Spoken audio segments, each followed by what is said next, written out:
right. Good morning, distinguished guests, members of the Ghana National Chamber of Commerce and Industry, invited speakers, and business leaders. Welcome to the Ghana National Chamber of Commerce and Industry Accra Executive Business Forum under the theme, Navigating Economic Uncertainties, Strategies for Resilient Leadership. This room is full of greatness and opportunities. And I'd like to assure all of you that the time you have taken to come out here will not go wasted, because this event promises to be very insightful, very impactful, and of course, real solutions and shared experience.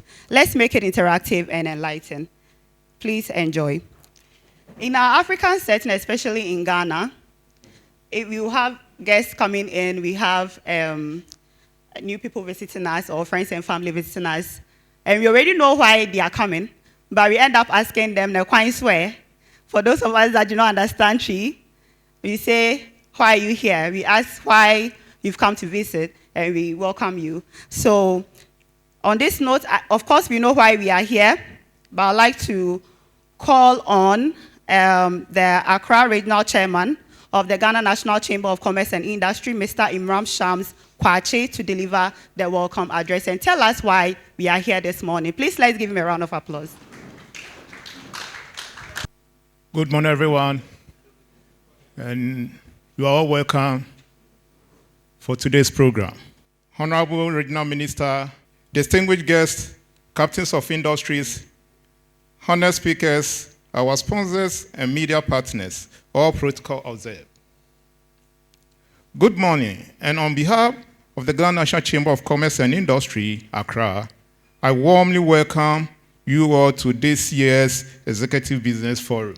It is a privilege to host such a special gathering of business leaders, entrepreneurs, and stakeholders who are profoundly committed to the growth and development of Ghana's private sector. Your presence here proves a shared belief in the strength of collaboration and the importance of strategic dialogues in shaping our business future. The theme for today's forum, Navigating Economic Uncertainty, Strategic Outlook for Ghanaian Businesses, is a word time and crucial as global and local economic pressures test the resilience of our business. This platform offers us a valuable opportunity to share insights, forge partnerships, and develop forward-thinking strategies that will sustain and grow our businesses. At Gncci Accra, we are dedicated to advocating for a vibrant and competitive business environment. Today's event is a reflection of our ongoing commitment to supporting our members and the broad business community with platforms for engagement, knowledge exchange, and plan of action.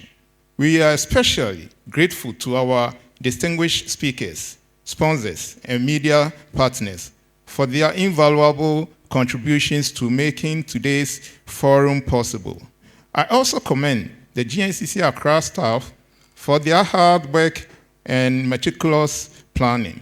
As we deliberate and network today, I encourage everyone to engage fully, think boldly, and collaborate openly. Let us seize the moment to chart a clear and confident path forward for Ghanaian businesses in the midst of uncertainties. Once again, I welcome you all and wish us a productive and impactful Executive Business Forum. Thank you. Without wasting much time, I'd like to call on the Ghana National Chamber of Commerce and Industry National Executive Representative, Mr. Bowen, to give us a remark. Good morning to you all. It's a great pleasure and privilege to welcome you all to this important Executive Business Forum, organized under the timely theme, Navigating Economic Uncertainty, Strategic outlook for Ghanaian businesses. On behalf of the National Council of the Ghana National Chamber of Commerce and Industry, I extend our warmest appreciation to each of you, honorable members. Let me begin by sincerely thanking our honorable regional minister who is on his way. Honorable, I hope the representative is here and she will hear it. This demonstrates your commitment to development of the private sector. We wish to assure you and extend an extension to the government of GNCCI's unwavering support in advancing initiatives that will strengthen local businesses, create jobs, and drive inclusive growth. Ladies and gentlemen, this forum takes place at a time when both global and local economic landscapes are under pressure. On the international front, trade tensions among advanced economies, coupled with tariffs from sanctions from the United States. Exports are distorting global trade flows and supply chains as businesses in Ghana increasingly look outward and after. These disruptions presents both risk and opportunities we must prepare for. Domestically, the government of Ghana has initiated commendable reforms. Meanwhile, monetary policies have tightened with a recent increase in challenging 17.5% for 2025, alongside a slow GDP growth of just 4%. These indications highlights the urgent need for strategic thinking and policy cohesion. We take modest encouragement in the slight appreciation of Ghana's cedi in recent weeks. We also note the recent engagement between the Ministry of Finance and the IMF concerning the future of Ghana's 3-year bailout program. However, we urge all businesses and stakeholders to remain focused and vigilant to long-term microeconomic development because of the uncertain global times we find ourselves. Ladies and gentlemen, let us remember that thriving local businesses, irrespective of shocks, are the foundation of any strong economy. As a chamber, we continue to work with both public and private stakeholders to assure the businesses are not only protected by positioned for resilience and recovery. In conclusion, I thank all our guests, partners, sponsors, once again, for your support and participation. Let us use this forum as a platform not just to discuss, but to collaborate so we can build a more resilient and prosperous business environment for Ghana. Ladies and gentlemen, thank you and God bless you for coming. And we are taking it from no other than Mrs. Eugenia Odro-Addo, Head of SME and Support at Access Bank Ghana PLC, speaking on financial management and risk mitigation. You may wonder, who is Madam Eugenia Addo? Madam Eugenia Addo is a chartered banker with over 16 years experience, banking experience spanning across retail and business banking, and an SME enthusiast. She is currently the head of SME and support at Access Bank Ghana. Eugenia holds a BSc from KNUST and an MBA in Finance and Sustainability from University of Cumbria, UK.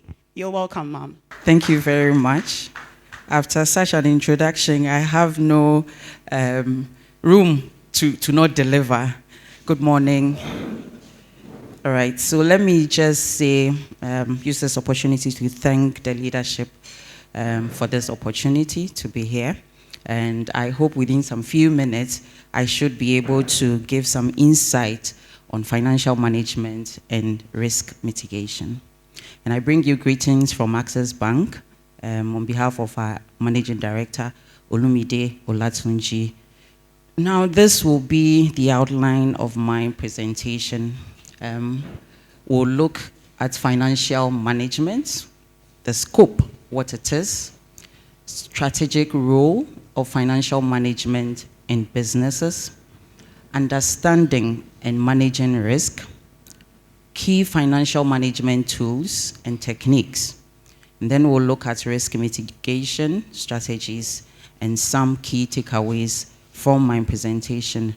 Now, financial management. When I was preparing this presentation, I researched, and one of the things that was striking was what is making other businesses thrive whilst others are not.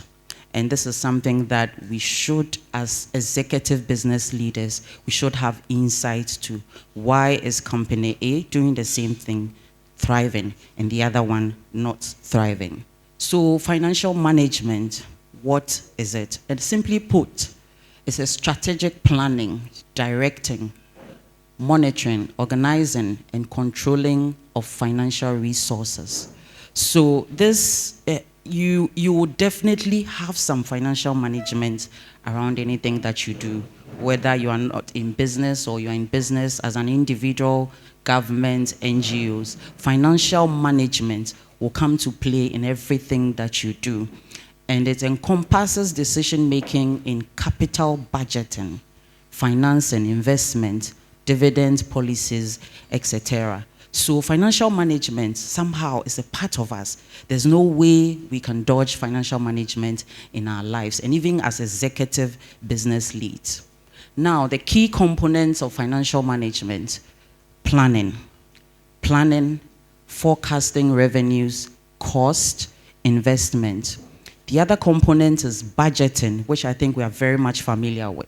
Budgeting, allocating funds across departments, across projects, budgeting. Now, cash flow, which is very critical. Cash flow is a lifeline of the business, so ensuring liquidity to meet obligations. Now we have capital structure decisions. How are we funding our capital? Are we going for debt? Are we doing equity? So this is also a key component of financial management. And then we have financial reporting, transparency, communication to stakeholders, which is very key, and then internal and financial controls. Now, I want us to look at the strategic importance of financial management.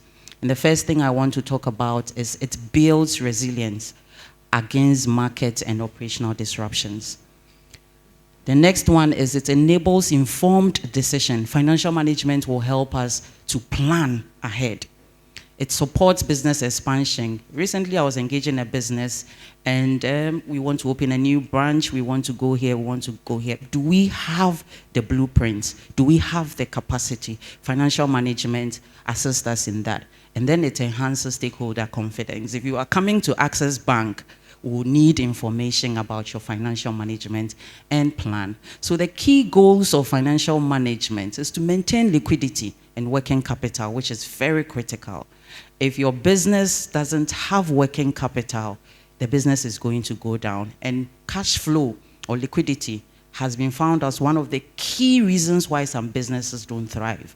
Because if you don't have the cash to move around in the business, that's when you're going to go down. So that's very key. Now, the other thing is to maximize return on investment. Very important. If I'm investing in the business, or investors in the business would want to know what is coming out of their investment, and that is very key in financial management.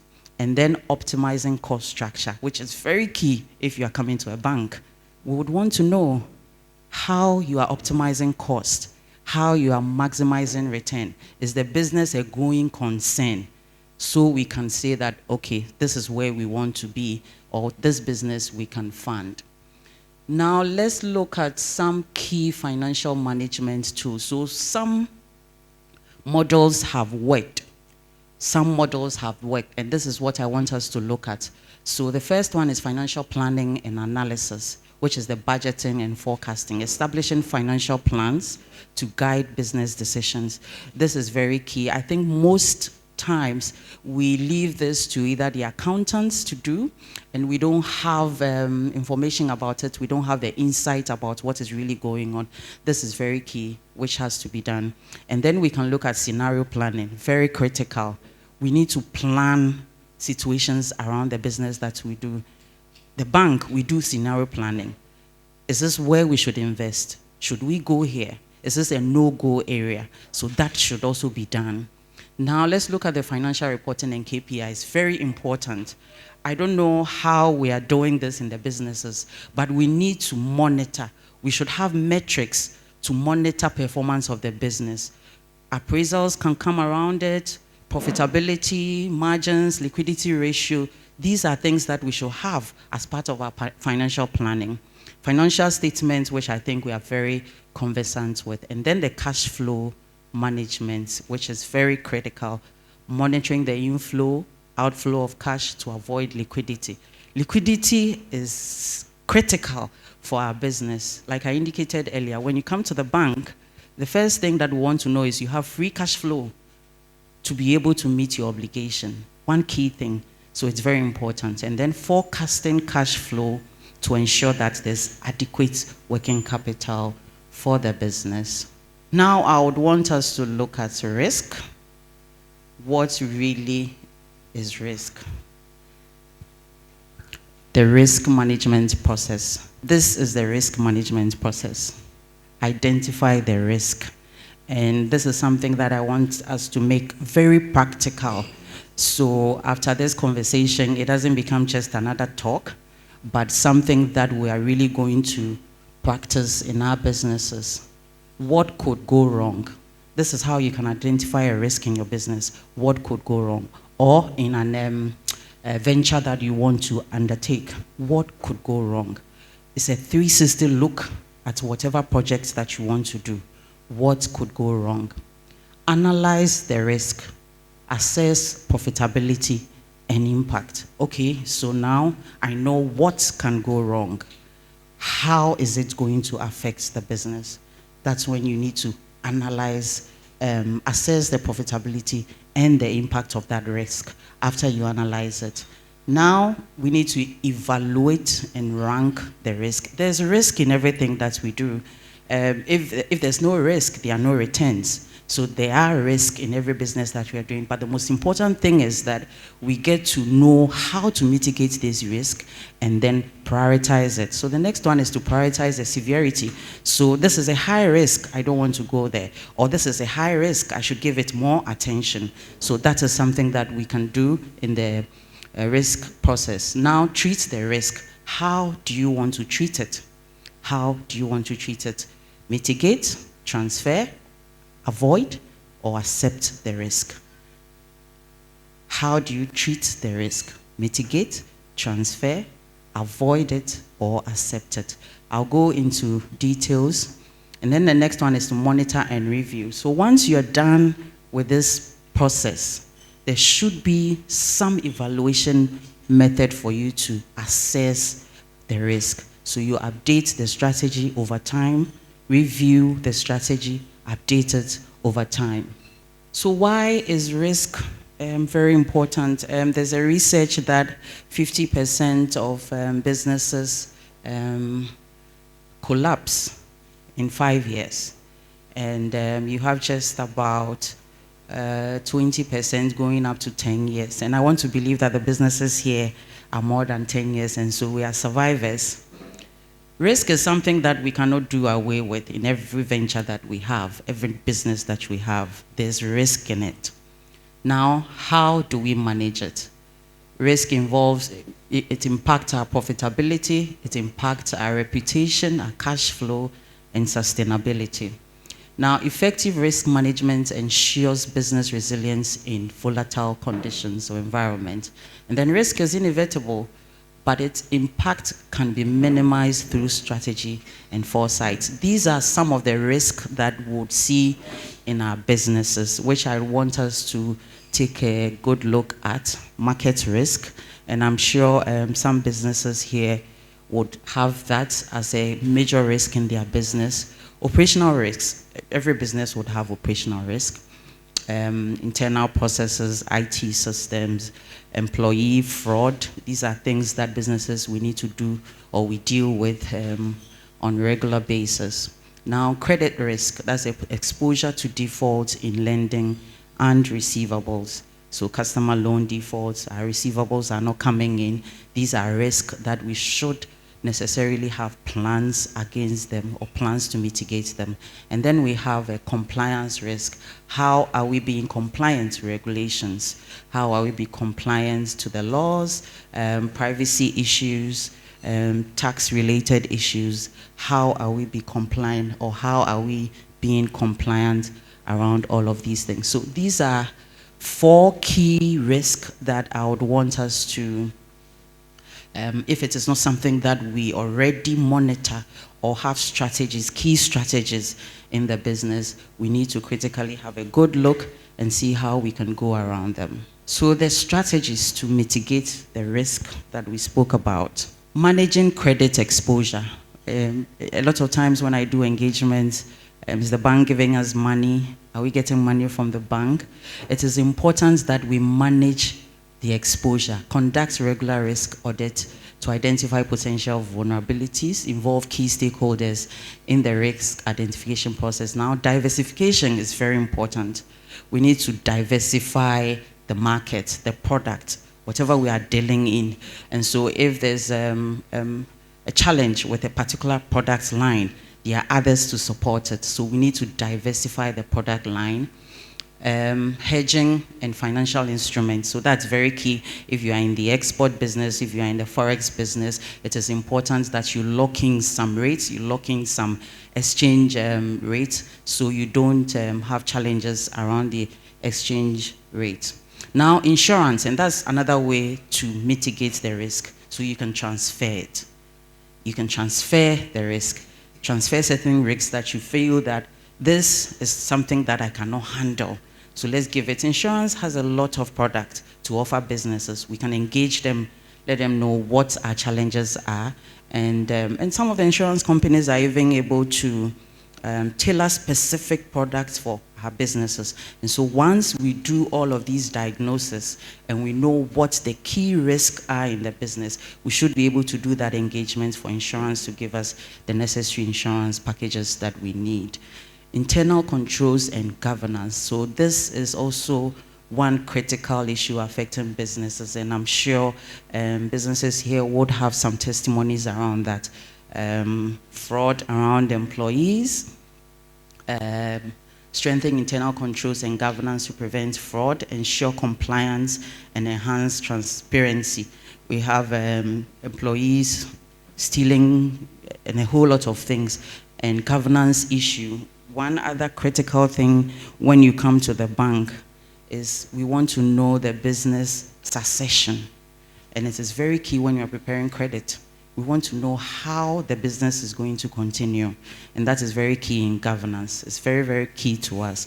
We want to know if the key business owner is not there, or the business still continue. So that's also something that we need to look at. Now, integrating the risk, we can have informed decision making. So using financial data and risk assessment to drive strategic decision, developing a culture of proactive risk management throughout the organization. So this is something that everybody in the organization, it should be part of the values. Everybody in the organization should know that this is how we conduct ourselves around this issue. Embedding risk mitigation in company culture. Yeah, so that's about the values, and then the scenario planning, which is very key. At the beginning of the year, at the beginning of our financial year, we need to do this scenario planning, and it covers every product. Is this an area I want to go? And it's important that we get information, deeper insights into the budget of the country. Let's know what is going to move in the country, where monies are going to be, and this will also affect the scenario planning. So it gives us a better perspective of how we go about our businesses. Now, the common pitfalls to avoid is to avoid over-leveraging without backup liquidity. A lot of times when I tell businesses that we need to have a savings account, and then I get that look. If I can put it in the business, why must I save? But that backup is important. And then ignoring early signs. So sometimes the signs are there, telling us that our cash flows are in trouble, we are not able to pay staff, we are not able to have enough monies to run the business, but we still ignore them. Not having contingency plan. So in our financial management, there should be a contingency plan. If this doesn't work, and it comes all under the scenario planning, this is where I can go. Now, treating risk management as an afterthought. And I would want to ask, how many of us here have a risk management plan? Anyone? Anyone? So most of the time, what we realize is that we treat it as an afterthought. When a thing happens, before we start looking for plans around it or how to solve the situation. So that's a pitfall that we need to avoid. And then relying too much on forecast without real-time data is also a pitfall that we can avoid. So these are some key questions that I would want us to internalize and write them down, have it discussed in the business management room, our boardrooms, how our organizations assess and manage financial risk. If there's a plan, there's a blueprint for the business. Management tools are being used to improve decision-making and business performance, and how we can promote a culture of risk assessment within the teams. So these are things that I want us to take home as part of my presentation. Let's see how we can go around this. So some key takeaways. Financial management is an integral part to achieving business objectives and maintaining stability in uncertain environment. Risk mitigation is not only a defensive measure, but also a strategic opportunity to enhance decision-making and build competitive advantage. The integration of financial tools, governance, and risk strategy will enable executives to lead with foresight and confidence. So I want to end and leave you with this statement, which is, I think, a very popular one. You manage your finances, or your finances will manage you. Thank you.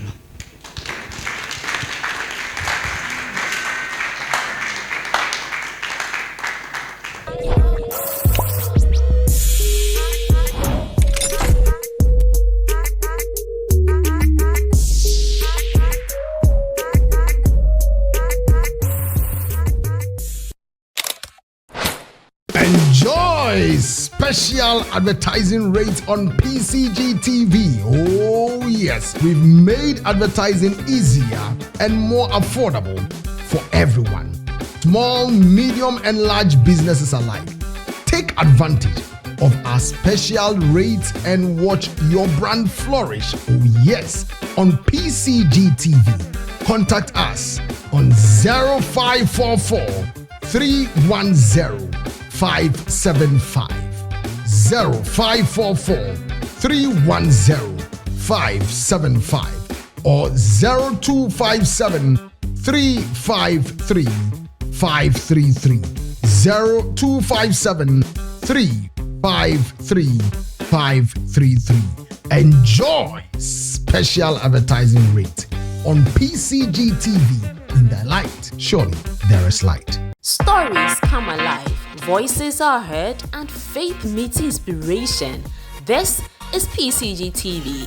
From news to powerful sermons, from business spotlights to youth-driven conversations, we bring you content that informs and transforms. Do you need media coverage, live streaming, documentary and video production, or event coverage? PCG TV is your best stop. Call us today on 0257 353 533 and follow us on all social media platforms at PCG TV.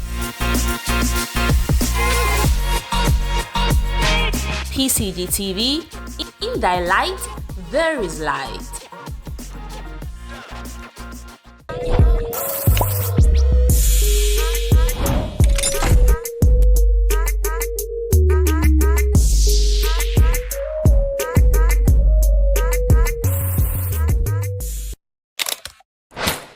So we are going to have our second presentation by a very energetic and transformational leader. This man is full of wisdom. This morning I had a very brief conversation with him, and I'm already amazed. I can't wait to hear from him, and I believe you also can't wait to hear from him.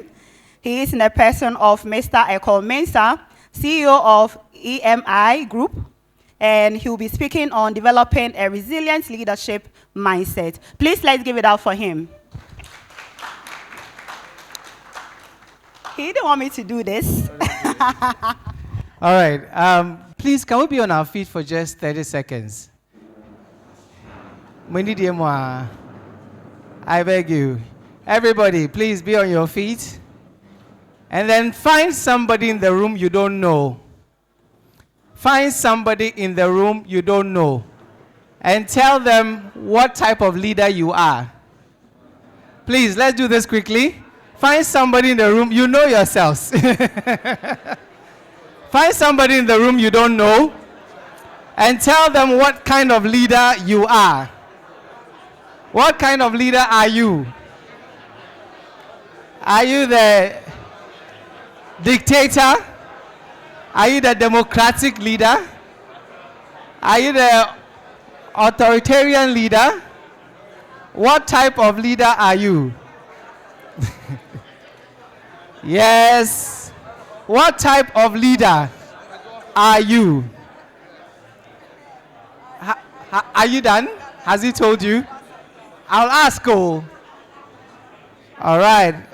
What type of leader are you? Okay.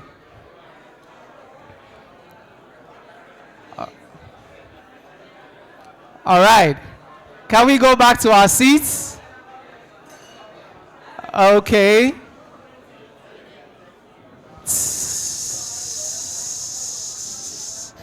All right, so can we go back to our seats, please? All right, so today I am supposed to talk to you about developing a leadership mindset. And the curious minds here will be thinking, what kind of leader has this one been? Is he president, minister, board member? If you look at me, do you think they'll give me board membership? No. But today we are going to go through 13 statements and 6 questions. Please turn to your left and tell somebody 13 statements and 6 questions. 13 statements and 6 questions. That's all I'm doing today. All right? What did you hear from the person you spoke with? What kind of leader did they say they were? I heard servant leader. You heard servant leader. Servant leader. Some of you use the word just like that, but you know you are not. Because your people are not here, so whatever you say, we'll believe you. So there's servant leader. The lady I met said that she will lead by example because I was eating, so she said she will lead by example. So that's an exemplary leader. Okay. Yeah, so he said he manages food. So he's a food leader. Okay, yes. The what? Democratic. Is everything you have to do election? Okay, it will take time. Yes, ma? What did you hear? Which leader? Some people are avoiding leader. He's aggressive leader. Okay, so we have an aggressive leader too. Yes, transformational leader. Transformational leader. Interesting. What type of leader are you? I'm a listening leader. You're a medicinal leader? Oh, a listening leader. All right, so can you just change the slides for me if that's possible? So we have different types of leadership or leaders in the room. So me taking you through the types of leaders there are would be a waste of your time. You know, as trainers, because of AI, our focus is not necessarily to give you information. Because if you put this topic in any AI, you'll get too much information. So I'm not here to give you what you can get on your phones. I'm here to ask you questions that you can think about. So yes, 13 questions and 13 statements and 6 questions. Are you ready? Can we go? Can we go? Yes. To the servants, leaders in the room, can we go? Yes. All right, so what's the first statement? Just change, don't worry. No, go. So think on these carefully. First statement, everything rises and falls on leadership. Do you agree? Who doesn't agree? We are talking about building a resilient leadership mindset. What that means that regardless of the times, you will still be strong enough to keep the company moving. What does this mean? Please, it's supposed to be a forum, not a lecture. So please, if there's an extra mic, can you help my audience speak to me as well? What does this mean? Everything rises and falls on leadership. That's the first statement. Yes, can somebody help me from chamber? Give the mic to him. Yes. Let's have a dialogue. Okay. Because I'm not here to say I'm a repository of information. Yes, our man with, yes. What does this mean? Okay, what I do understand this is that most ideas are born by leaders to start a business. And once the idea dies, the company dies. Usually, like mostly in Africa, when people died, the business also falls. So. All right. What does this mean? Everything rises. So that is his perspective. For one statement, there could be diverse perspective. And imagine as a leader, when you have all these perspectives coming to you. Yes? Okay. So for me, this statement simply means that the success of every organization comes from the decision taken by a leader. And the faults or the shortfalls of the organization at the same time is as a result of the decision that the leader takes. So you agree? That, yes, for Does me. anybody have a different perspective to this statement? A different perspective. I want to hear a lady because ladies always have diverse perspectives. Yes, ma. He only said there's success, but I also think the failure of the organization depends on the quality of the leader. Okay. Beautiful. Yes, there's another perspective. So the leader is the vision bearer. Okay. The moment the vision dies, the business dies. So everything begins with the leader and then falls with the leader. Beautiful. Please, the business leaders in the room, I know you know this already, but sometimes when you have legitimate concerns that your employees are trying to sabotage you, have you had that concern before? Abobi beka wa if you fa, I won't kai send to manwan I will share. It can be very frustrating to lead a people to a destination they have no idea of. But sometimes the tendency of us blaming everything but ourselves when we believe we've done our best is very high. Everything rises and falls on leadership. You agree? Let's go to statement 2. All right. Your business is a reflection of who you are. Its current state is a reflection of what you can do. I know some people, when you look at this statement, Do you agree? I'm not trying to be political, but let's go back to the former IG, the IGP. Do you know that when he came, the entire environment of where the police headquarters changed? Did you observe it? Those of you who use the ringway. Completely changed. I am not sure that was part of his mandate, but that was a reflection of who he is. So the current state of your business is a reflection of who you are and what you can do. Those of you who say you are a listening leader, you will always be listening. All sorts of excuses. My father has crossed the river. My mother has coughed. Because you're a listening leader and your people know you. They know that, oh, when they say you will listen. And you say, oh, it's okay, don't worry, you take care of your parents and then come 1 week after. But you are paying for that 1 week. You're losing money, but it's okay. Because you are a listening leader. And for the servants in this room, servants, leaders, why are you paying people and you are still the servants? Is that a way of being humble? Humble for what?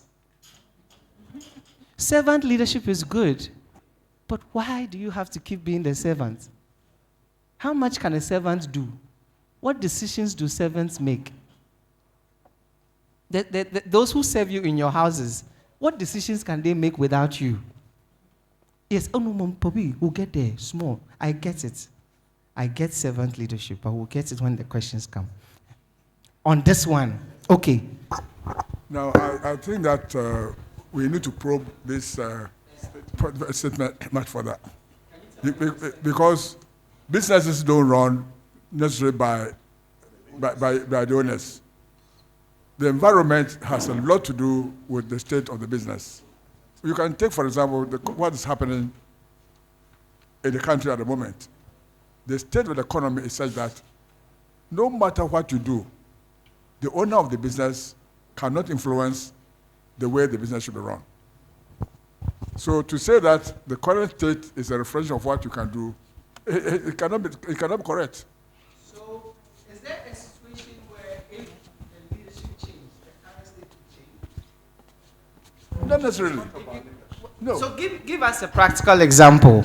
No, I'll give you a practical example. That was a bit generic. So give me a sector. See, when I came here, I've spoken to a few people. Yes. As to the state of the business at the moment. Everybody's complaining that business is dull. And it's a reflection of the business environment generally. It's not to do with the owner of the business or the one who runs the business. It is because of the circumstances, the current state of the economy. So it's out of your hands. Yeah. How much more your employees? If it's out of you, the business leader's hands, how much more your employees? I get where you're coming from, but let's take other perspectives. No. First of all, don't forget what I said. I want to give you an example. Everything rises and falls on leadership. You agreed, though. You remember you agreed. It's falling now, but it's not on you. No, hold on, please. We need to build, exactly, it has to flow through. So if you agree, that's what I was asking you, because honestly, all of you combined, your experience is way more than I. I've just had the privilege to speak to my daddies and mommies and young people. So I agree if you agree. I disagree if you disagree. But you said everything rises and falls on leadership. And you told me you agree. So now we go to the second statement. So give me the practical example. Hold on. It's a forum. One at a time. Thank you. One at a time. Yes, sir. During the COVID era. Yes. I own a hotel. Yes.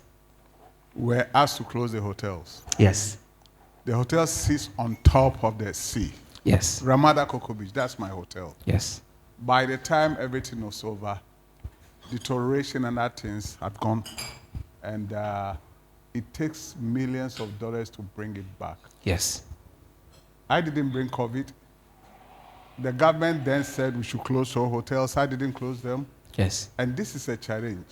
Can you say the current state is a reflection of what I can do? No. Okay. It was running effectively Okay. until COVID came in. So and now I've shut it down. So following what my sister Eugenia shared, risk mitigation, right? We didn't know about COVID. All of us got affected by the external factors.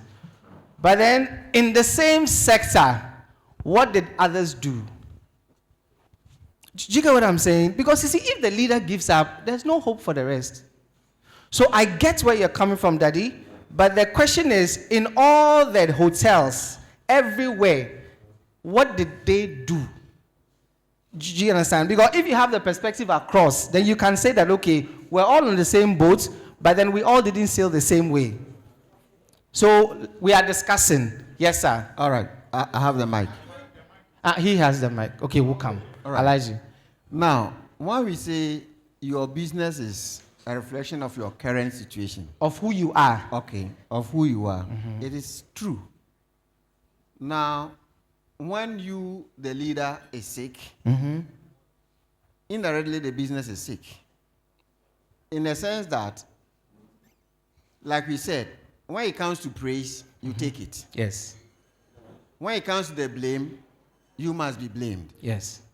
Now, as we sit here, if anything goes wrong, Ghana National Chamber of Commerce will be held accountable. Yes. Because the leadership organized this show. Yes. They will not be here, maybe the president or the executives may not be around.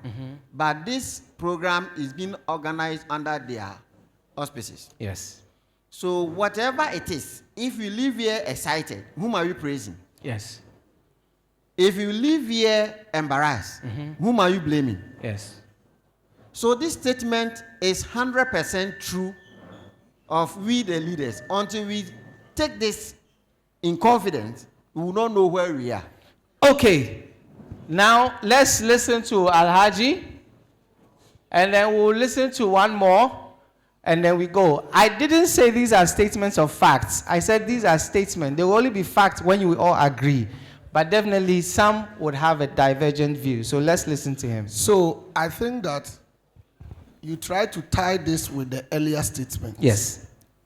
Maybe all of us, our mindset had been on only the owner. Your leadership here should not be relegated to only the owners. And tied it with what Uncle Nuku just said, that GNCCI that has organized this, if it goes well, yes, Accra Chamber, we organize it. Everything starts and lies with our chairman, but as the vice here and the treasurer here and my manager and my marketing and my council, if it doesn't go well, we should also be held accountable. So if you tie it that way, so like in my father Shaba's case, his managers could have also brought you, ask what our sister said, the mitigation. What did others do to stay in? The others, they didn't wait for the Ashaba to come. Their managers also brought their ideas. So here, we shouldn't just limit it to the CEOs or the owners, but the entire management, those who make the key decision or key decision makers. That is what they'll do. With that, I agree with this statement. Thank you. All right.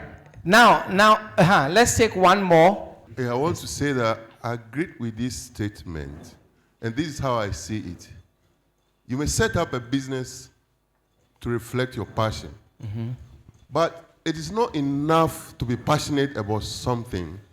You must also develop or acquire the competencies that will bring the best out of your passion. And that is the perspective from which I see this statement. To that extent, I agree, knowing that there are both internal and external environments to deal with. Yes. The internal ones are the ones that are directly within your control. Yes. You must also remember that there are things that may happen that you don't have control over. Yes. And you must be prepared for them. For instance, when the lady was speaking, she spoke about sharing some of the risks or transferring the risk building resilience and all that. I think if you remember those things and you take care of them, at the end, it goes well in your favor. So to that extent, I agree with the statement. All right. Okay. So think about it this way. What type of a person are you? How many of you have heard of temperament? Because you don't even know who you are, how you react to certain things. Two people will face the same situation, but will react to them differently. Mostly, it's not about what happens to you, but it's about how you react to it. Papi, do you agree? You said that's true. So the reaction could be different depending on the person, but then the problem might be the same across board. So those who reacted in a different way and still managed to keep their business afloat, and those who reacted in another way and then their business was not able to stay afloat. What was different? The person. See, if you don't take ownership of the fact that everything rises and falls on you, you would always have a reason to make an excuse. When you're a leader and you find ways of making tangible excuses, you would always be able to justify anything. You can't control external factors. You can't, can you? What you can control is what you do. There are some people who went into sanitizers. Hotel owners went into sanitizers. They call all their workers. Today, this is what is going, so let's do it. All the rooms, we are producing sanitizers. It's a hotel, but then because of the times, we have changed, but the business is still afloat. Not the same business, but cash flow is coming through. You could also fold your arms and say, hey, COVID, let's all go and sleep, and then give birth. Some of you gave birth during COVID. Yeah, whilst people were looking for strategies to stay afloat, you were looking for strategies to increase your reach. Third statement. So bear that in mind. The reason why I mentioned temperaments is that there are 4 distinct temperaments. And I'm sure as we go along, we'll learn that. The cholerics, the sanguines, the melancholics, and the phlegmatics, their leaderships are all different. And I'm sure as we go along, we'll be able to address that. But let's move on quickly. Third statement. Do you agree? You cannot be the same person and expect your business not to remain the same. If you want change, you must first change. Most of you have run businesses for 10 years. Some have even run business for 30 years. In fact, some started business before I was born. Do you agree? You agree to this one? No objection? Some small objection. You cannot be the same person. This is the reason why when there's a takeover of a business that is not doing well, what's the first thing that they do? No, what did they do? In fact, before it affects management, who do they change? The CEO, straight, you go. Because you were here and you saw the business going this way. It's not about the business, it's about who is running the business. If your business is not the way you want it to be, you probably, maybe, need to bring in somebody else, especially if you own the business. But if you really want the business to change, the first thing you ask yourself is, the first thing you don't ask yourself is, what is wrong with the business? You have to ask, what is wrong with me?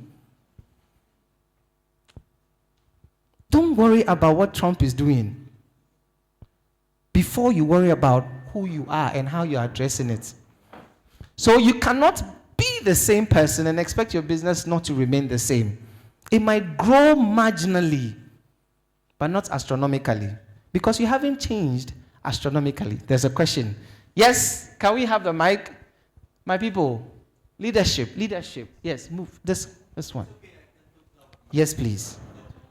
Basically, it all depends on the owner as well, because we cannot say that I am hiring a new CEO and I'm the owner of the company. As long as I know exactly what is beneficial for my company is, because some of the owners today, they might not be on a clear guidelines, or what is the return of investments, how the finance statement is, and what is really good for his business. So you might find that he firing someone who trying to do the business right, but because the head, they doesn't understand, and then they think that they are going to change the guy because he didn't bring the business, which is the other way around. The CEO might be a good, but for the CEO objectives, he have something else. It might be even against his objectives and his delivery of revenue or whatsoever, but he didn't realize. So this is based on not the leadership, on how you think that this is good for your company or not. And the only one to decide that today is the owner. You know what's happening? You think the manager or the MD is the leader. You are just holding a position but being controlled by the owner. Why? Because if that's the situation and you know that your leadership will be affected by the owner's decisions, but your integrity will be affected, and we don't know that. Because the success of the business is what we are using as what you have done. But then your success is being controlled by the owner. But you are still there. Why? Why haven't you resigned? Actually, I would refer this to two things. Exactly. First, as a leader, you have to have the influence. It's part of your competences to manage owner perspective or expectation and the high demanding. The second one, resilience, and to provide your goals or your roadmap in a business sense where there is no conflict. And if the owner, it's making sense to him, then he would agree with you. But this is only we find from a leaders who don't fear. And they say, yes, sir, yes, sir, yes, sir. Exactly. This is what, yes, sir, this is ruled everything's down. Yeah. And if you are a great leader, you provide your insight and commercial vision to the owner with no fear. It's business based. So I do 1, 2, 3 based on that, and this is what will take us to the next era. Beautiful. However, on what we are doing today is not beneficial for the business because of 1, 2, 3, 4. And they are a businessman, so they would understand it. But if the leader can provide a business case professionally, fully communicated clearly, and what is the target behind. So I believe if those elements are completed, the owner would be happy to continue with reviewing and evaluating the results going forward. Thank you. Managers, they take instructions, leaders make decisions. If you are not in a position to make decisions and enforce it, you are not the leader, you are a manager. And the truth is that it is affecting your own portfolio of things you've been able to achieve. So why are you still there? I always tell people, especially when I do trainings for employees, the moment you cross 18 and you make a decision to take a job, when you get up in the morning and come to work, you have made that decision. Nobody forced you. So then your work should be excellent because you are doing it, not because they are asking you to do it. Same for the leader. Because if you know your value, you do not allow people to affect you that way. But I understand what you're saying. Sometimes the money is good. In fact, those of you in corporate, if you had the chance, gave you $1 million, in fact, $1 million could have some $10,000. Some of you, $10,000, you resign and start your own business. But if you can't take decisions, you are not the leader. So bear that in mind. Today we are talking about resilient business leader mind, not managers. Maybe when we do managers, we'll talk about that. Because the challenges from ownership is difficult here. But the truth is, if you really want his business to go, please, how many of you know Omni Basic Bank? You know the owner, right? Do you know the transformation story of Omni Basic Bank? The owner is Josh Pond, but who is the MD? In the past 2-3 years, they brought a new MD. And every transformation you are seeing with Omni Basic is because of that MD. He's been given room to make decisions. When you are running a business, don't just focus on your business. Focus on businesses that are really doing well. And one of those businesses I'll ask you to really look at is Omni Basic Bank. They doubled their profits after tax in just 1 year. I don't want to get confused with how you want to relate the attitude or character trait of a leader to performance of a business. I see this to be two different things. In making, let's say I'm an extrovert, I'm loud. It has nothing to do with when I'm putting my strategies on the board for my followers to follow. Do you understand? And so if I have let's say a project, and you know how difficult it is to find capital in this country, and maybe it's a big project in millions, and before you go and secure the money to order the items, maybe time is already passing. You are going beyond the delivery period. Businesses have their growth challenges. Those growth challenges can never be related to my character. Because if I have a project I need to deliver, I don't have money, and I'm struggling to find that money, what has it to do with my character? The truth is, depending on who you are, your business takes after you. If you're a very detailed person, it will be obvious. If you're a sanguine, you have a lot of meetings in your business, but the productivity will be low. Excuses will be high. If you're a choleric, the work environment will not be conducive to your employees, but the results will be there. Thank you. I just want to react to this and that, what my brother said. Mm-hmm. Where our sister schooled in Cambria, Mm-hmm. when you go, one of the first things they will ask you to do is to do a personality test. Yes, sir. You know what? After that, you know that there are certain jobs you should not touch. Yes, sir. There are certain jobs you are not wired to do. So Yes, when you go looking for a job, think and concentrate on this. Yes. Otherwise, you will fail. This is no magic. Yeah. The other one I want to talk about is that I'm not a tailor, but when I go to a tailor, I know what I want. Yes. So you just have to listen to me carefully. If you think my prescriptions are unclear, just be sure you understand me. And be sure I also communicate clearly. Yes. At the end, when I see the end product and I don't like it, you can't say, because you are not a tailor, you cannot determine what is good for you. Yes. I know what I want. Yes. I'm not a tailor, but I expect you, because that is your area. I expect you. I like it when you spoke to about Manchester United. I pity their supporters and what they are going through now. None of them can coach, but they know what they are looking for. So once the result is not going well, they know they fire the manager, and that's it. So I think that to that extent, I agree with you, but then I also have to bring that clarity. Okay. There are certain jobs that are simply not meant for your personality type. You need to know who you are. If you don't know who you are, you can't tell how different you are from your next person. Beautiful. Thank you. You cannot continue to do the same things and expect different results. You are having meetings 3 times a week, but the sales are going down. You are employing, but your profits are reducing. You're doing the same thing over and over again, but you're hoping and praying that when you sow a seed, it will germinate. It will not.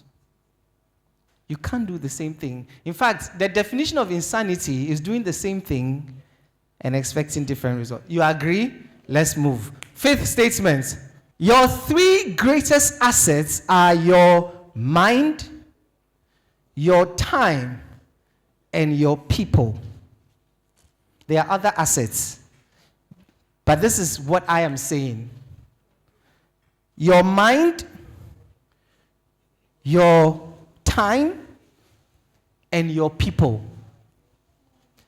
One of the greatest tragedies of life is to lose your mind. To be alive and not be in control of your mind is one of the greatest tragedies. That's why we tell the young people, don't smoke, don't do drugs, because you are handsome, but your mind is gone. Your mind, and that's why we are doing the resilient leadership mindset. You see, sometimes you have to examine where you are coming from and what is setting the mind that you are carrying. Mindset. Your mind is set to a certain direction. So when things happen, because you are on that direction, you are not able to see another perspective. COVID happened to all of us. But some people prospered. Others did not. It's a mindset. Maybe from the house you are coming from, they taught you how to focus on one thing until it becomes successful. Maybe from where you're coming from, you did too many things, and then the excitement of doing it was a result, not necessarily the value that it brought you. So you are happy about starting new things, but you're not really happy about growing them. It's a mindset. Time.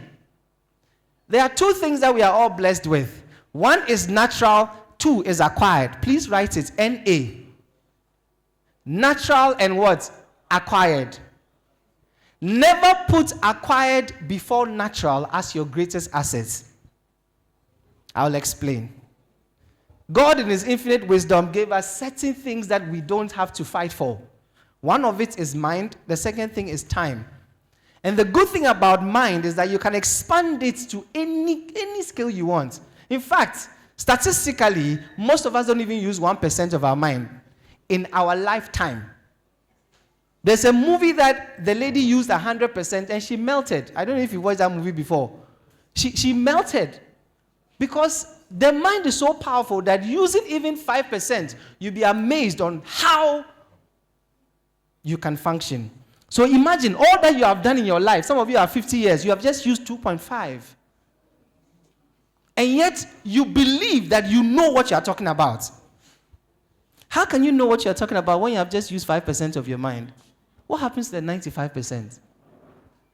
This is a natural thing that you have been blessed with, but you feed it every day to be able to expand it. If you see challenges, there's a difficulty in seeing solutions. Your focus determines your action. Are we okay? So your mind, your time, and then the last one is your people. This is one of the reasons why most of us are struggling in our leadership, finding the right people. Because you're a servant leader, you give people multiple chances before you decide to let them go. But then the other type of leader, let the person go 1 week after they employ them. Please, there's a reason why you do 3-month probation. When you see they are not working, don't be a servant leader. Sack them. Are we okay? 3 assets. Please, do you agree? Then we move on. Your mind, your time, and your people. And here, let me just state something. Time is a natural resource. It was given to all of us. And the good thing is that we all have 24 hours. But why is it that some 24 hours are more valuable than the other?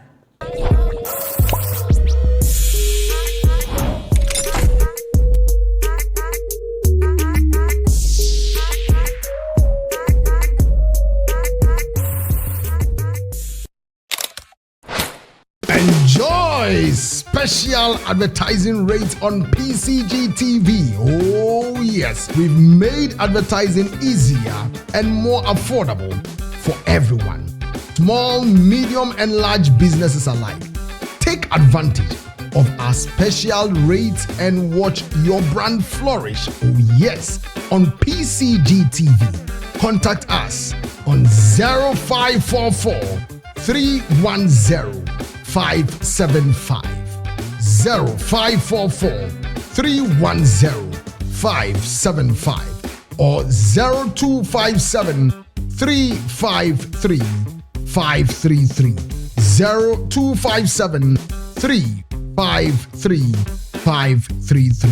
Enjoy special advertising rate on PCG TV. In the light, surely there is light. Stories come alive, voices are heard, and faith meets inspiration. This is PCG TV.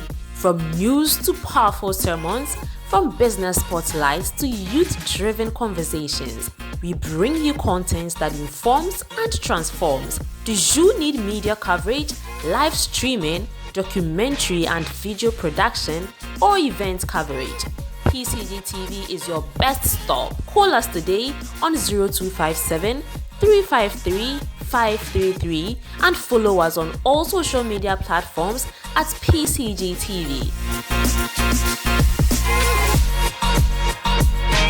PCG TV, in thy light there is light.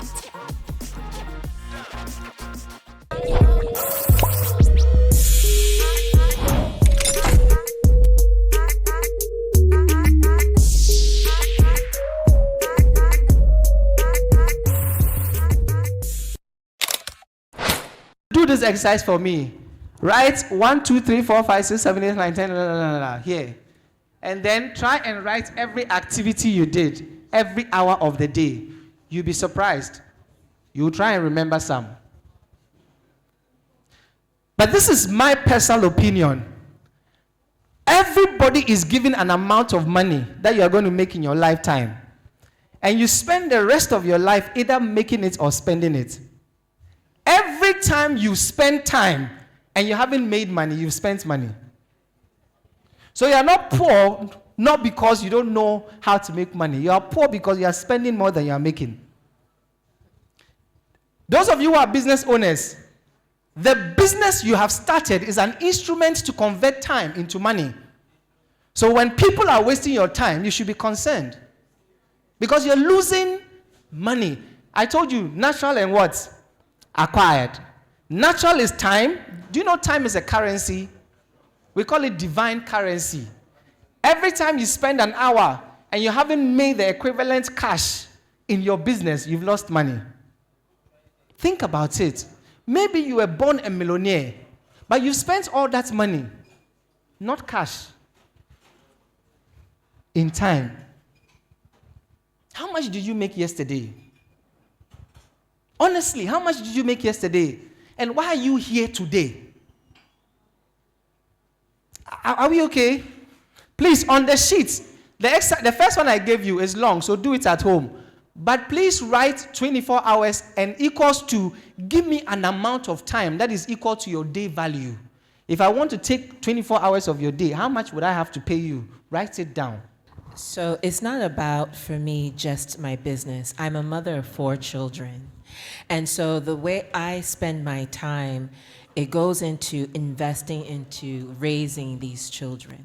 And so, but that's what I'm saying for I think when it comes to different leaders in different, who have different types of setups in life, it won't be a straightforward equation, right? So for you to ask me how to quantify waking my children up in the morning, taking them to school, checking their homework, going to the teachers' meetings, that's a different quantity. Her temperament is melancholic or phlegmatic. Please, you don't have a business when you don't have money. In fact, when they say you are in business, what does it mean? Hello? When somebody says, Charlie, the lady is in business, what does it mean? You are making money. Please, this one goes beyond business, right? What I'm saying is this. The time that you are using to make money covers the time you are not making money. So for you, as a mother, right, this is how you can even charge your husband. That time that you took care, you know that every hour of your time is equals to this amount. So if you've taken care of the children 8 hours, he owes you 8,000. No. See, if you catch this one, it will transform your business. You don't know your time value. That's why you take meetings for 2 hours. You don't know how much money you've lost. I beg you, how much is it? This is the time that people get upset with me, but I don't care. How much? You know, I get it. No, I get it. Trust me. For you, your active hours might just be 2 hours a day, right? 3 hours a day. But this one is business. That's why we do 9 to 5. If you had a job, 9 to 5 is what they pay you for. That's why when you go after 5, they say it's what? Overtime. Yes, Clara. No, it's not about the window to make the money. It's about how you utilize the time, correct? So my expectation is not because I'm a mother that I have a smaller window. My expectation is with my window, I have a very low tolerance of time being wasted. You get, that's what I'm trying to say. But the easiest way to explain to anybody why you don't have time to waste is money. Please think about this. Every time you spend time and you didn't make money, if you are in business, you've lost money. Because in the same business that we are all doing, somebody is making 5.3 million every minute. He's called Bill Gates. And you and I are not sitting down and figuring out how can we work our time in a way that every hour is even $10, $100, $50. Why don't you know the value of your 1 hour? That's why you sit in meetings for 3 hours and you don't know what you got from that meeting. You've just spent 8,300 times 3. All of us in this room will respect a wealthy man or woman who doesn't have time for us. We make excuses for them. Oh, he doesn't have, but you have. I don't know why you are broke. No, you. I will move from there. But I have seen that a lot of businesses and business executives don't know the value of their time. The money you have not made is called cash. The reason you don't have it is because you haven't figured out a way of consistently exchanging time for that cash. Cash is man-made. Time is God-made. You have 24 hours. What did you get with that? Resilient mindset. And let me add this. There is nothing like time management. You can't manage what you can't control. You only do 3 things to time. Please write it down. You either waste time, you use time, or you invest time. You can't manage time. You manage activities. When you write your to-do list, you've written activities, and you've allocated time. Most of you don't even do it. You manage activities, you use time, you invest time, or you waste time. When you invest time, what you are doing is an investment of time. You are not here making money, but then whatever you get from here should help you to make money faster than before you came here. It's a factor of time. So if you get a nugget here that enhances your capacity to actually make money with your business, you've invested time. If you use time, it means that you are getting expected results. If you waste time, you can't account for it. So if you evaluate yesterday and there are time slots that you don't know what you did, you've wasted it. If you want to succeed as a business leader, don't play with your time. Are we okay? Even when you're not doing anything, go and rest. Rest. Because rest is an investment of time. Let's go to statement 6. 5 goals. Clarity of vision. Where are you going? The effectiveness of your team is highly dependent on the vision you carry. Where are you going with your business? Or for you, when you wake up, you have to sell. Sell. And to what end? The reason why you've sold and become very successful and now you don't know who is going to take over is because you didn't figure out what the vision is. Are you building something that does not depend on you or something that is heavily dependent on you? What is the vision for your business? You read a lot of business news and everything, and then they start the business and then they take it public and then they resign. You have run your business for 30 years. When are you resigning? When are you resigning? Do you know the position you occupy in your own business is a position that anybody else qualified can occupy? In fact, most of you who started business and occupied, you were not qualified. You wouldn't have passed your own interview. My brothers and sisters, my mothers and fathers, my grandfathers and my grandmothers, I beg you, let the vision be clear so that those who run with it will run with precision. Sit down and figure it out. Every facet of your business needs to be clear. That is the role of leadership. Another statement will address the thing that you and I do. Never run out of cash, no matter what. See, the people you think are loyal, let them have an inclination that the business is going bankrupt. They've already written their resignation letter. The loyal employees, the ones that you think love you so much. Please, an employee is only a hired hand. Those of you who are hoping that your employees would be like you, they would think like you, they would work like you. If they did any of those things, they will be employer. There's a distinction between those who work and those who create the work. I beg you, never run out of cash. Some of you are so fixated on selling and buying, you are not figuring out what it takes to raise funding. Some of you are so afraid of loans that you never take loan. Build it on your own. It's okay. But yet, when you see people succeeding, you say, oh no, this one, they've done some criminal things. It's your ignorance that is speaking. People are doing legitimate, serious business in this country. Serious business. But just because you don't know, you are sitting there saying, even the country is not ours anymore. It's for who? You and who? Get the right people in the right positions, equip them to deliver results, and reward them appropriately. Build a result-driven culture. Some of you have built a family-oriented culture.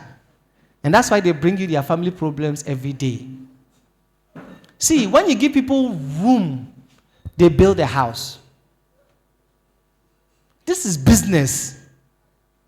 Make the money, and then we'll enjoy later. If you see that a lot of your employees have problems, hire a counselor. Your time is not for counseling. Otherwise, your business will be a counseling agency. Build a result-driven culture. Most of you are not very clear. You know your KPIs. You know. But when it's business, every KPI should be tied with cash, whether you like it or not. The last one is prioritize your health and what? Well-being. So let's add the two statements. Your biggest responsibility as a business leader is to develop the system that runs the business and the leaders that run the system.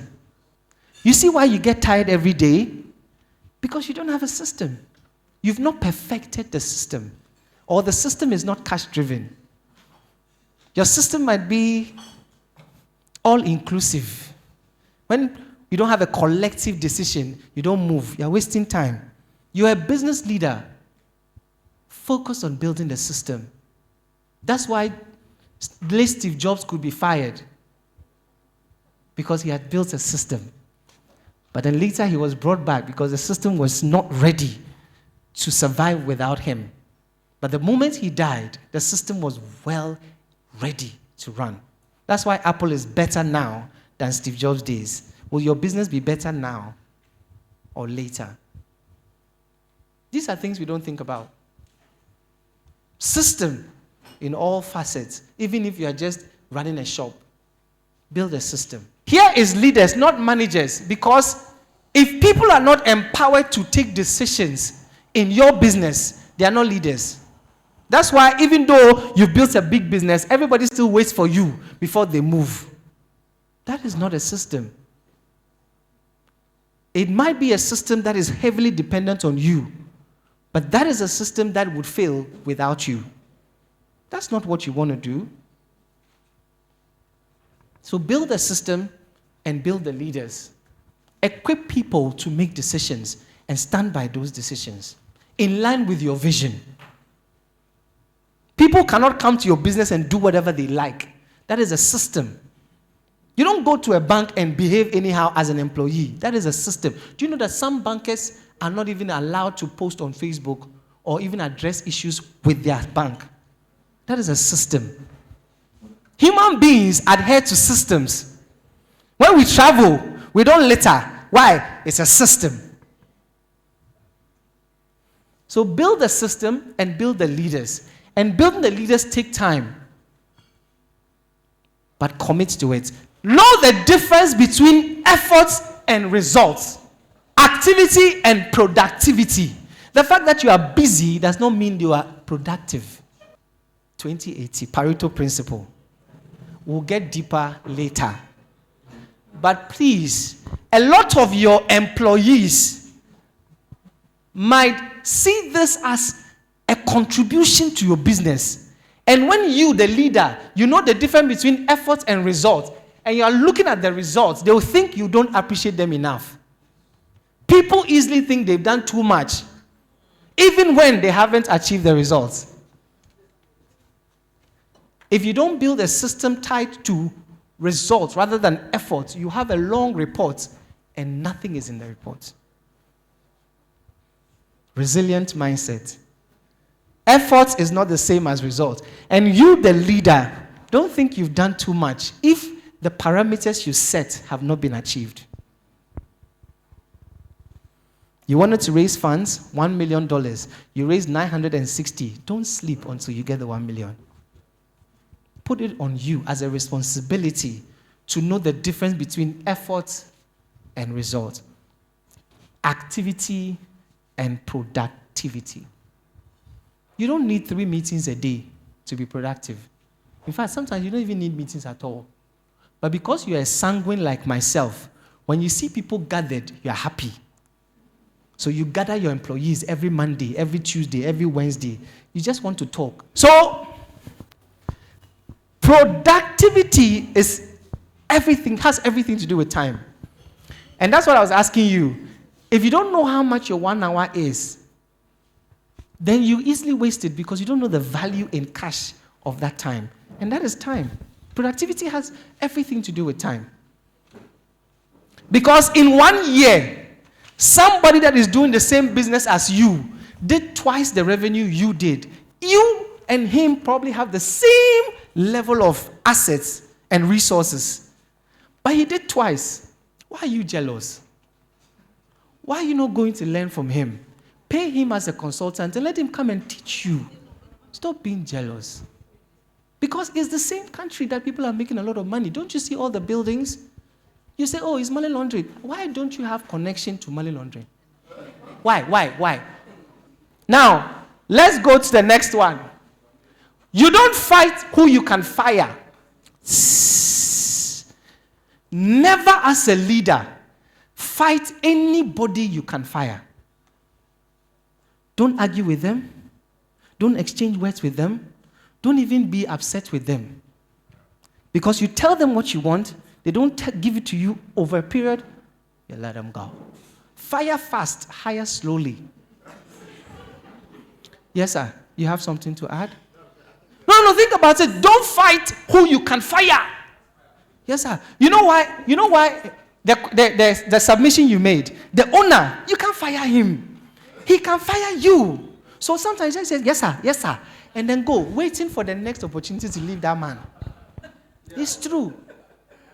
You don't fight who you can fire. Some of you are sitting here, you are workers. You know you can't fire. So I have a very brief question for you. Previously, you were talking about systems. I'm thinking, instances whereby people have traveled outside, they've learned a lot. Yeah. And then they've come here, they've identified a problem, which is a common problem they know, and they want to solve a problem. Yeah. But the mindset of the people here is not able to solve that problem. But you need these people to work with you, to work for you, to be able to meet your business needs. So what do you do? Because it's a question of finance, sister. Not You can hire from outside. You can bring the people where you worked. Hold on. When you as a leader, you built a system, there's a training and development process you put in place. Without thinking that they already should be equipped. A lot of us want to hire already baked people. But then check the banking sector. When the banking sector started changing, there was GCB, there was NIB, and then you and I know how they were treating us. Then GT Bank came, UBA came, Access Bank came. Then the entire banking sector started transforming. Why? Because they came with their system and infused the system in the people that they hired. Sometimes they even trained them for 3 months just to understand. Charlie, we don't do this here. Ghanaians, we are very adaptable. When you allow us, we'll mess you up. It's true. When you go to all these foreign companies in the country, they work the way they've been told to work. Why is it that it's different in your company? You don't have investments. Because if you have the needed investment to build that kind of business, you would be able to invest a whole month in changing the mindset. Your business is different. That's why you don't get experienced people in the similar sectors to come and work for you. And even if you did, can you afford them? Let's be frank with ourselves. As a business in the level, never lie to yourself. If you can't afford, you can't afford. That's why a lot of us bring entry level and we want to train them and change them magically to be you, who has 28 years experience in serving somebody else. It doesn't work like that. Outside they train. Why don't we train here? See, if you don't have a system that makes humans robots, your business growth will be challenged. I'll say it again. If you don't have a system that makes humans robots, your business growth will be challenged. Let me give you an example. How many of you know Amazon? When the workers were revolting and then saying that the terms of service and all those things, and they sacked all of them in their fulfillment centers, what did they bring? Robots. Robots don't complain. Any business that is doing well, everything has been well thought through, and humans are working like robots. That's why AI is very powerful, because a lot of structured positions can easily be replaced. And that's why you're afraid. Lawyers, doctors, nurses, midwives. Can you have a midwife and not train them? They'll come and touch your wife's and they won't train. How do you have people you haven't trained? How many days do you put into training? Don't let them start working right away. Most companies, they have leadership training centers. They train them very, 6-month training before you even start the work, and they are paying you.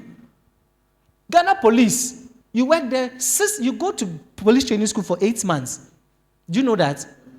8 months before they even start you, but they are paying you. Can you afford to pay somebody you are training for 8 months? No. Let's be frank with ourselves. Stop lying. You brought the person, no, the person is working for you, and you are complaining that they don't know what they are doing. How would they know what they are doing? How? And then after they work for you for 2 years, they master how you do your things, and then somebody poaches them. You are just a training center. You are not a business. You know what is helping Omni Basic?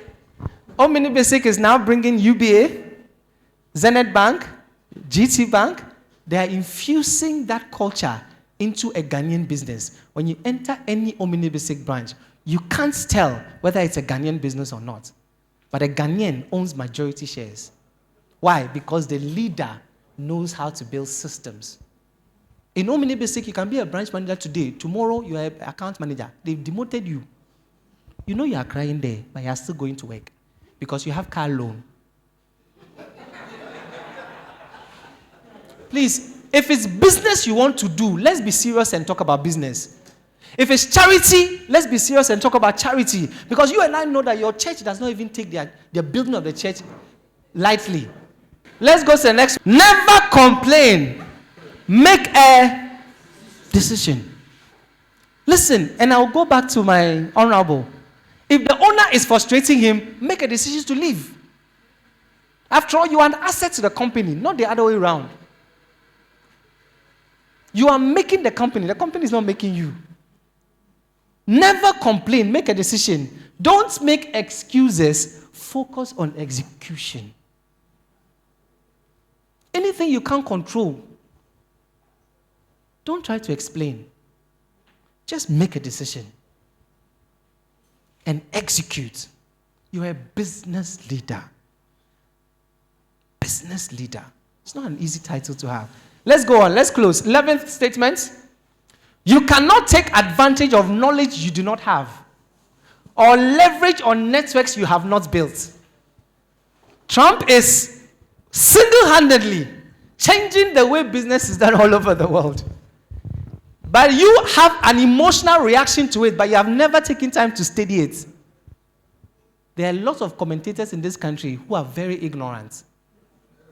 They don't know what they are talking about. They don't even have the background information.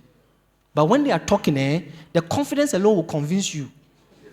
It's true, They don't know. How is what is happening in the world likely to affect your business? What is the size of your business, the sector that you are in? Is it shrinking or is it increasing? Some of us go into business because that's our childhood dream. Childhood. The child, Nankasa, will it recognize this dream?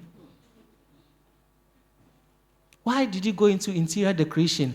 I like it. I like colors. And then when you invest all that money into setting up the interior decoration, you have an office that you have set up nicely, beautiful. You don't know how to sell it. Please don't focus on being a business owner. Focus on being a best-selling business owner. That's why when somebody writes a book, they don't say best-selling, best author, best writing author. They call them what? Best-selling. Your focus is sales. Sales, sales, sales. But we'll get there.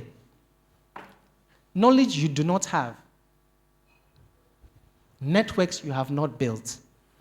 In this room, some people have met more than 5 people.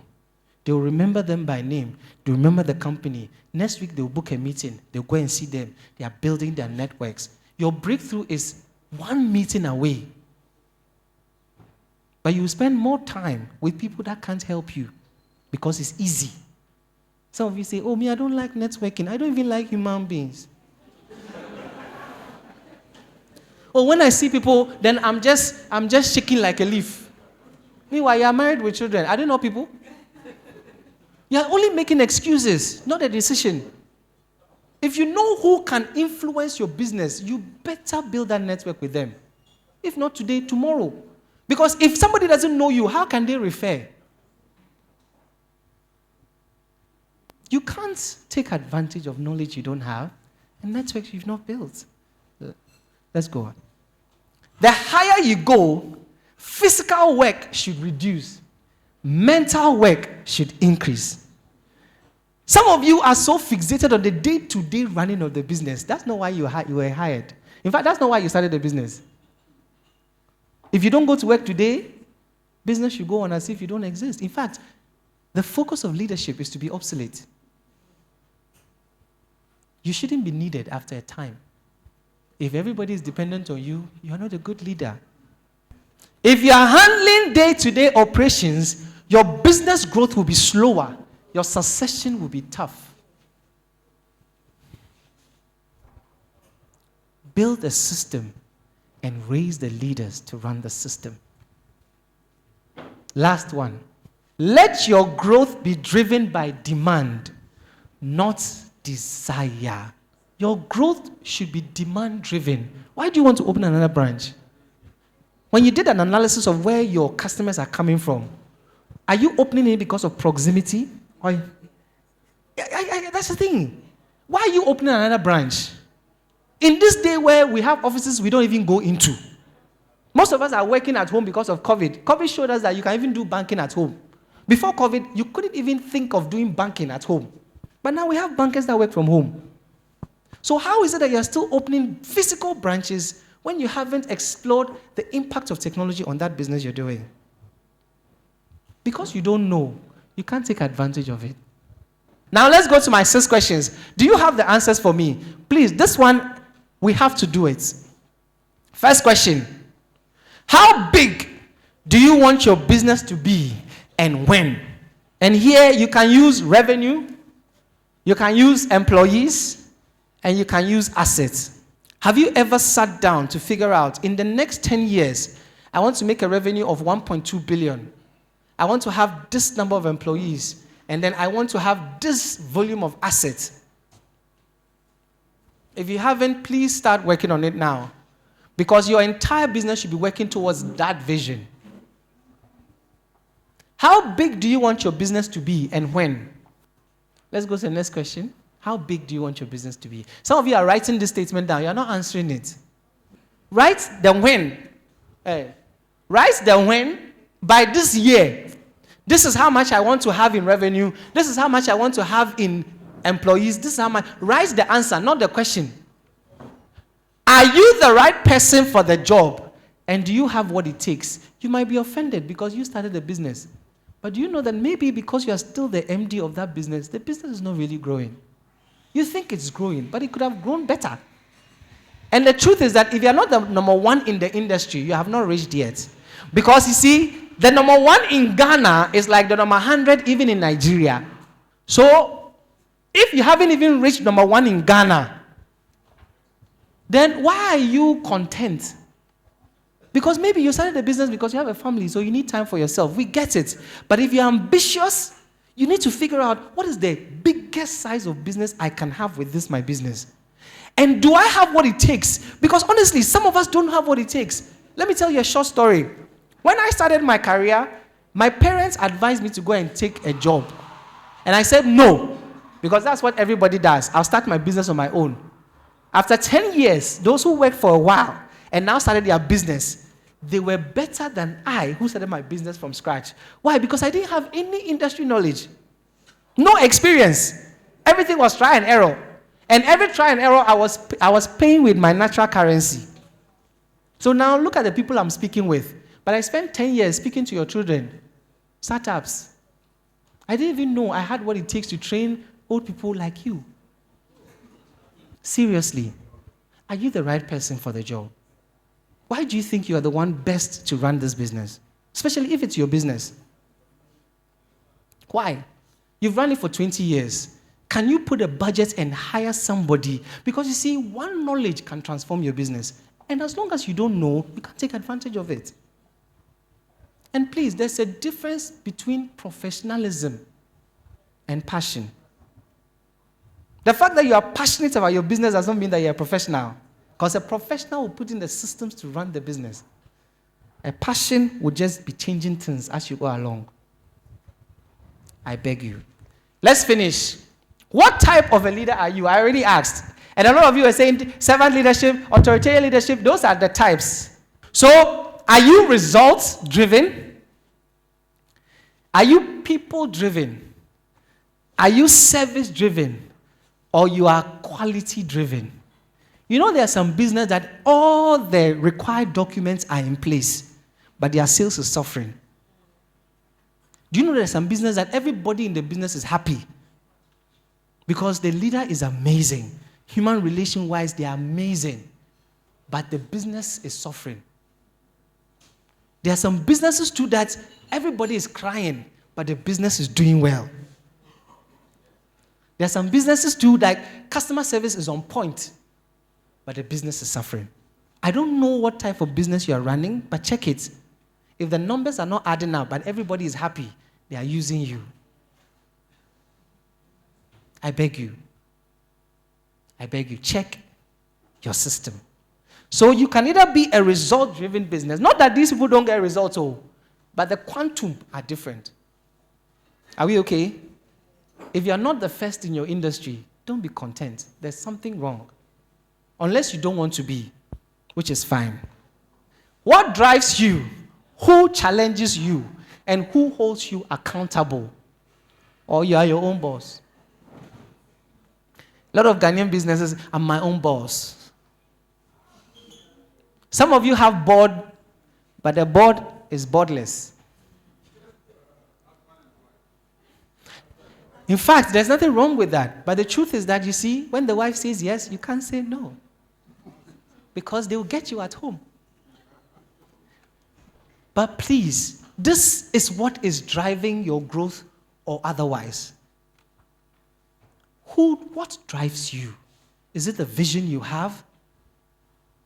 Is it the in-depth discontentment with your results? What is driving you? Some of you are being driven by your competitors. You look at what other people in the same industry are doing and say, hey, brothers, let's change strategy. What is driving you? Some of you are being driven by the legacy you want to leave to your children. They don't even want it. Convert it to cash. The moment you die, they will sell everything. I'm not saying it's not good, but please, have you consulted them? Have you consulted them? Who challenges you? And most importantly, who holds you accountable? The amount of money you said you will make this year, first quarter has ended. Who did you report to? Nobody, because you own the business. If you worked somewhere, you will see that there are structures to keep you accountable. But in your own business, there are no structures because you want to be your own boss. Let's go to the fifth question. We are ending. Why will you not give up? This is where resilience sits. In COVID, why did you not give up? Why? Because after COVID, you picked up. And maybe you're even doing better than you did before. But why will you not give up? This is where resilience sits. And it has to be something greater than you that keeps you going. If you're in business, focus on the money. Everything else will fall in place. I'm telling you, even how happy you are, when you know that you don't have to struggle to pay salaries, you are happy. Because you said it's business. If it's NGO, do you know that even NGOs, without focusing on where the money is coming from, it will collapse? Brother, focus on the money. Why will you not give up?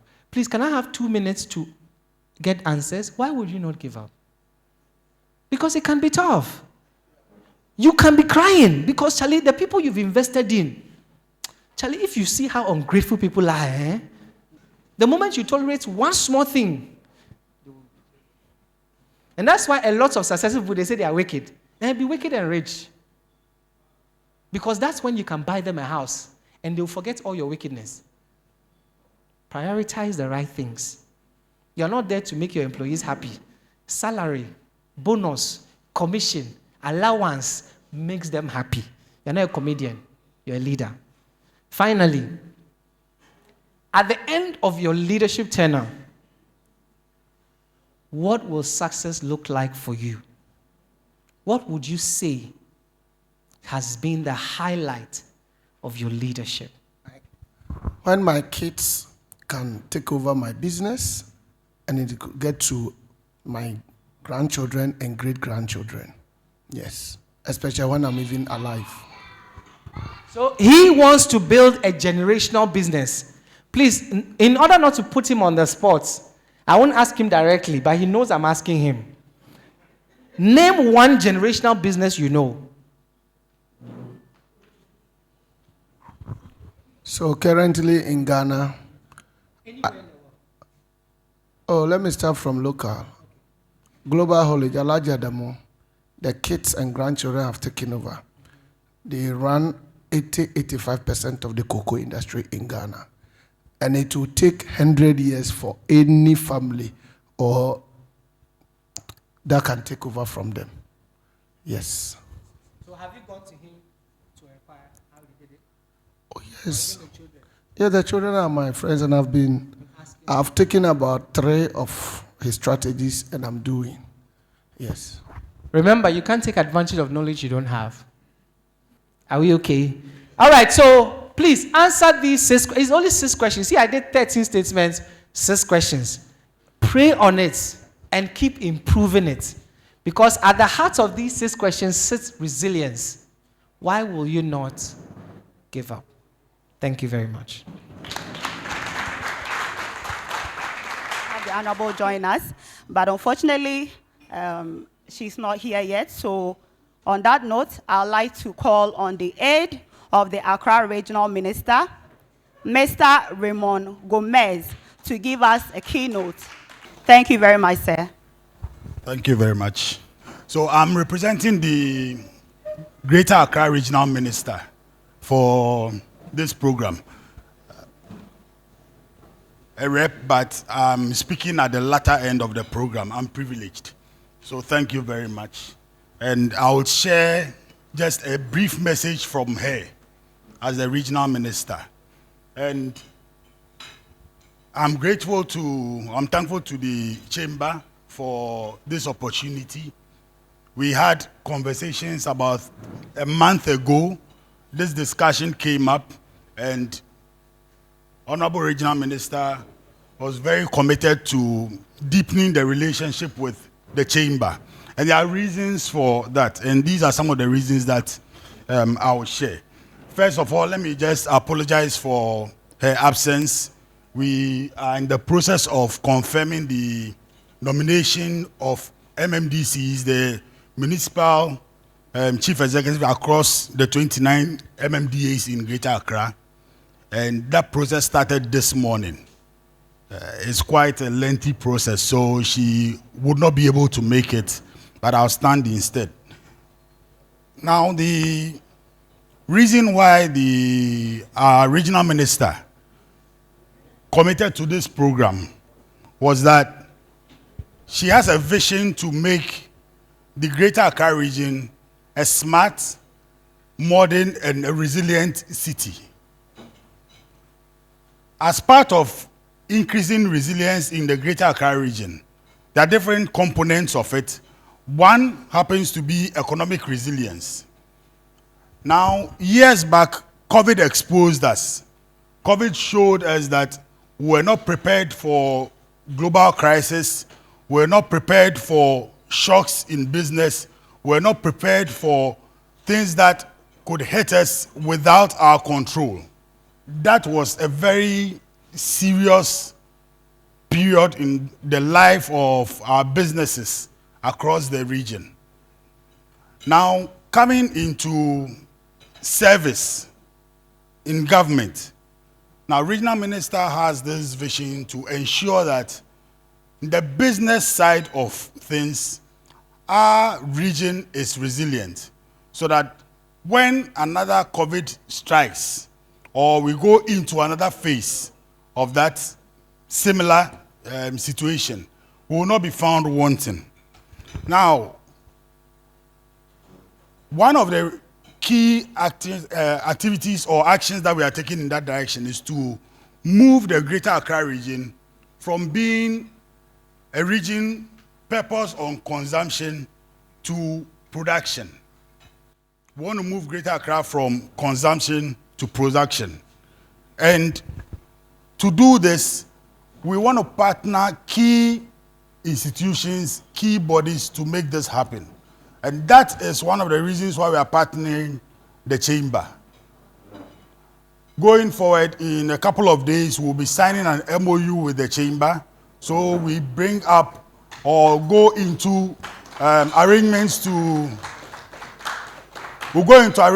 bring up all the economic activities or economic potentials within the Greater Accra region. Now that has been lacking. We have businessmen, businesswomen, entities willing to invest in the Greater Accra region, but unfortunately, we do not have readily available information about the opportunities that exist within the region.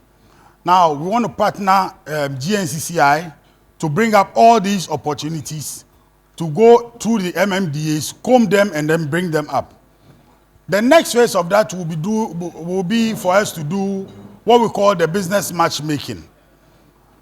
This business matchmaking is purposed to change the way we look at local governance and local administration. We're moving it from the purely administrative nature so that local administration, local government now focuses on business. As part of the legislative instrument that sets up the local assemblies, these assemblies are mandated to drive business within their jurisdiction. Not only to promote business, but to actively get involved in business through arrangements, just like even joint ventures with businesses. This aspect of the LI has not been explored. So you have assemblies always looking at their administrative functions, just making their little money from the fees and tolls that they collect without any serious insight or serious action or activity in business. And that's what we want to change. And it's all part of making the region economically resilient. So we are calling on the business community. We are calling on Gncci, all of us here, that in just about 2 weeks, we'll have the full complement of local government in every single MMDA across the Greater Accra region. What we want from chamber members, what we want from businesses, is that you step up, approach these MMDAs, put proposals across to them. What can we do to change the face of business within your jurisdiction? What business ventures can we enter? What arrangements can we put in place? We don't not just want the businesses to go to the MMDA seeking promotion, seeking endorsement for activities, but rather come up with ideas and plans where we can collaborate and then generate business, generate money for the businesses themselves, for government, and then for people within the various communities. These are the things that we want to focus on. These are the things that are part of the regional minister's vision of making the Greater Accra region a smart, modern, and resilient city. And economic resilience is part of this. So this is a call to chamber members. This is a call to all of us here. This is a call to businesses that let's step up to the game. Come on board. Let's work together. Let's change the face of Greater Accra region. There are business opportunities. We are going to detail them out together with the chamber. We are going to go into the assemblies, work, bring all the opportunities out, and create what we call the opportunity bank. Not a bank in terms of giving money, but a bank that tells us every single opportunity that's in the Greater Accra region. And we want the business community to take advantage of this. Let's partner in this direction. And I'm very confident that in a couple of years to come, we are going to change the face of Greater Accra and have a totally different region that we'll all be proud of in living here, in doing business here, and making money in this region. This is my simple message from the Honorable Regional Minister, and I'm thankful to all of you.